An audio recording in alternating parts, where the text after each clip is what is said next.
Welcome back to Rocket Thursday Thunder. If only I could show you what's going in between these sessions, you wouldn't possibly believe me, but Mrs. Green's keeping a close eye on all of it. This is Philip March over to my extreme left, and to my extreme left here is Trevor Green. We are about to talk to one of the absolute legends of Western Australian Speedway, big, bad Bert Vosbergan. Now, let me put something in perspective for you.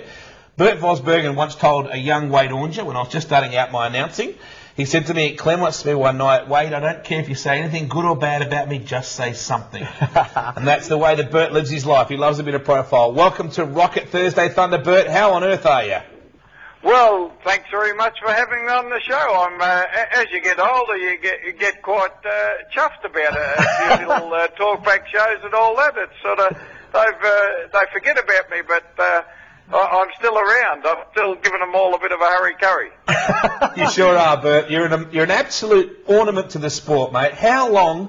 Is it 40 years you've been racing?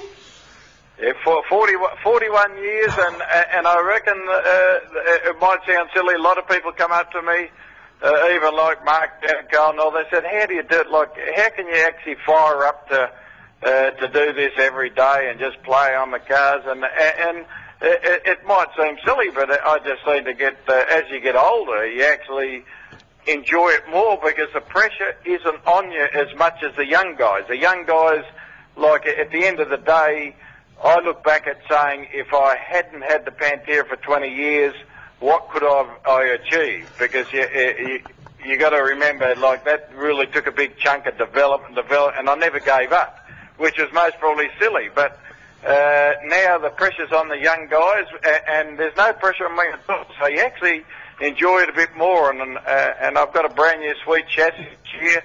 And I'm really looking forward to it. Ford engine. I think I can really concentrate on one division and make a really good go of it. Bert, take a breath. Hey, it's Trevor Green here. I'm spewing. Someone stole me Bert Vosbergan shirt. You need to send me another one. I'm not happy.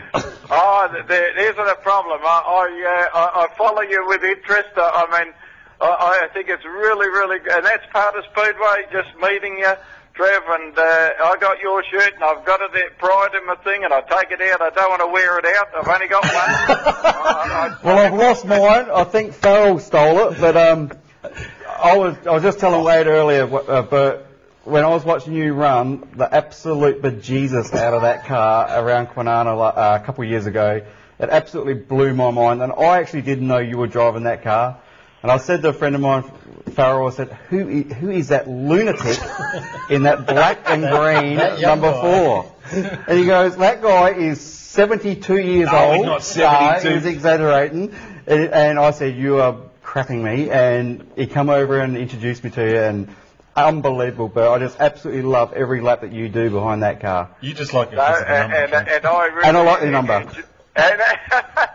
And I really enjoyed the compliment, and it's really nice now, like, we meet, and it's really nice to know someone on the other side there in a different division, because I'm sort of not being silly, like, you'd be one of the human beings, sprint car drivers, I find, and no disrespect to the division, but I think they're just all Steve Kinsers and prima donnas, and they actually don't want to go out and say, "How you going, such and such," because you're running the scrubber division compared with theirs. And I think if there was more guys like Trevor Green in that division, I think they'd be miles better off, because you're about the first one, and Robbie Farr's really approachable and all that, but the others... Well, hang on. We've got Marchie here. You just talked about the Pantera, and March has had a lot of experience in Hughesy's Pantera, and he's going to tell you how to sort it out. Well, that ended my simple Believe it or not, that thing there is still there. They've lined up to drive that thing. And there's no problem with it. It's got a turbo V6 with 750 horsepower, and we went up to Ellenbrook about 6 weeks ago, and the thing was behind the late models, and it really wasn't that much slower. It's quite a really fun car to drive. You never know. Trevor might want to have a spin in one of them when he's over here. Well, hurry up, I'm waiting. Hop in, mate, have a go. I'm waiting. Give me the call, I'll be over. Bert, I got to jam a wedge in you and get a bit of attention for these two palookas next to me. I need to tell them about some of the things you've done. 7-time state champion, right? Yeah, 7-time state champion and second most highest feature race win at the old Claremont Speedway. And that used to be, and honestly, in a while they'd adapt to Kwinana, but you've got to change. I think the oldies sort of take a little bit while to change, and then I was inducted in the Speedway Hall of Fame over here, and the most feature races in a row one time there. I had a 7 on a trot, and that's back in the good old days. But the thing is, I feel like the amount of times that I've missed out on Australian title would only be, like even Kwinana, I mean, I was leading the night and then a motor father, and that's Speedway. You can't dwell on something bad like maintenance, Bert. Bad maintenance. Come on, you can't go bad maintenance. Bert, let me talk about something that off the subject a bit here. You were responsible for bringing Pilkington Glass into the sport of super sedan racing in a huge way. At one time, had a 4-car super sedan team with legendary former Olympic gold medalist Neil Brooks.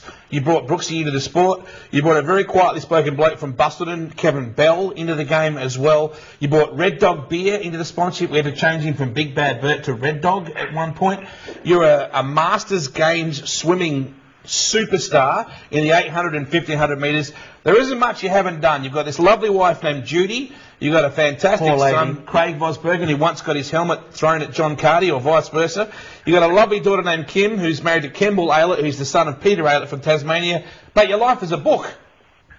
Yeah, I've looked back at it, and people say, and that's funny, people come up and say, how much money could you have if you hadn't in Speedway? And I look back and say, sure, I might have spent $3 million over my life at Speedway, and that'd be conservative.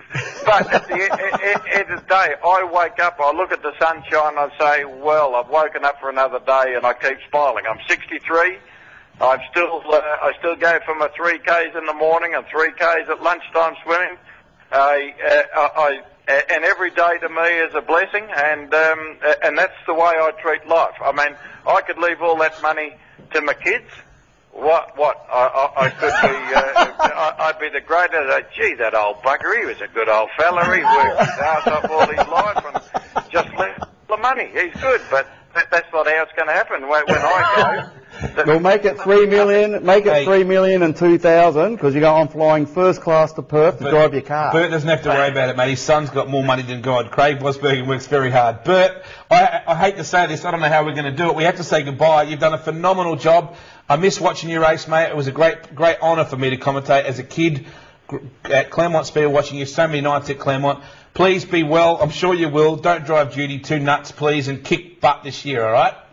I will do, and hope we can talk later on. It was really nice to get me on the show, and Wade, all the things you've done for me in my younger days, I mean, that's what made my profile. Wade Oranger used to go out of his way, do interviews, do media releases and all that, and I always look back at that, and they're the things you look back later on, without people like you, and all of you in there, Trevor, the whole lot, you know, without people like that putting their time out to do what you do, the sport would be nothing. And I appreciate your time. Good on you, Bert. You're a legend, mate. Awesome. Bert Vosbergan, everybody. Jeez, I could let him talk another 2 minutes about that stuff towards the end. Oh, what a character. Mate, he is my all-time favourite. He's a lunatic. Let's be honest. He is dead set mad. Philip, if you hold this, you know what? You actually get to keep this. You do, and your rocket shirt, Philip. Yes, thanks to our friends. Don't wear that at Maxwell's. Make it darts thrown at you. Just a minute. You have that one. Yeah, okay. Just like that. Now, thanks to Hooligators and R&R Sprintcar Collectibles, that was Bert Vosbergan. You can win that car. All you have to do is tell us. Write in, snail mail or email, darren@thursdaythunder.com.au. If you want to win it, tell us who is the driver of that Rockstar 57. He might have won the Warrnambool Classic. He might be Shane Stewart. I couldn't really tell you. Either way, awesome stuff from Bert Vosbergan. We're going to take a quick break. When we come back, it's Wild Ride of the Week time. And let me tell you, Greenie has been driving us mental about this montage. You've got to get these on. You've got to get these on. We'll take a break and be back in a minute.